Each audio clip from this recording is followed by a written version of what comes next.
అయోధ్య రామ మందిర ప్రారంభోత్సవానికి సర్వం సిద్ధమైంది. జనవరి 22న అయోధ్య ఆలయంలో బాలరాముడి ప్రాణప్రతిష్ఠాపన జరగనుంది. అందుకోసం ఇప్పటికే శ్రీరామ జన్మభూమి తీర్థక్షేత్ర ట్రస్ట్ దేశవ్యాప్తంగా ఉన్న ప్రముఖులకు ఆహ్వానాలు పంపింది. ప్రధాని నరేంద్ర మోదీ చేతుల మీదుగా బాలరాముడి ప్రాణప్రతిష్ఠ జరగనుంది. ఇప్పటికే ప్రాణప్రతిష్ఠ కార్యక్రమం కోసం దేశంలోని వివిధ ప్రాంతాల నుంచి ప్రముఖులు, సాధువులు అయోధ్య చేరుకుంటున్నారు. తాజాగా రామజన్మభూమి వివాదంపై తుది తీర్పు ఇచ్చిన 5 సుప్రీంకోర్టు న్యాయమూర్తులకు ఆహ్వానం అందింది. ప్రాణప్రతిష్ఠకు హాజరు కావాల్సిందిగా 5 న్యాయమూర్తులను శ్రీరామ జన్మభూమి ట్రస్ట్ స్వయంగా ఆహ్వానించింది.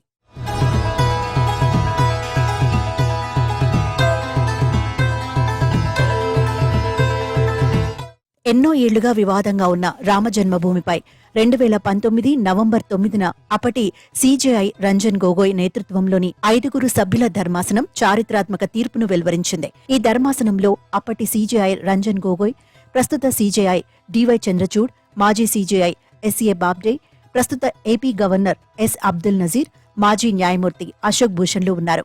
ఎన్నో ఏళ్లుగా సాగిన విచారణ తర్వాత సుప్రీం ధర్మాసనం వివాదాస్పద రామమందిర స్థలం మొత్తాన్ని రామమందిరం ట్రస్టుకే ఇవ్వాలని తీర్పును వెలువరించింది. అంతేకాక ముస్లింల కోసం అయోధ్యలోని 5 ఎకరాలు కేటాయించాలని తెలిపింది. ప్రస్తుతం అయోధ్యలో బాలరాముడి ప్రతిష్ఠాపన జరగనున్న నేపథ్యంలో తుది తీర్పు వెలువరించిన న్యాయమూర్తులతో పాటు 100 మందికి పైగా మాజీ న్యాయమూర్తులు, న్యాయవాదులకు ఆహ్వానం అందించారు.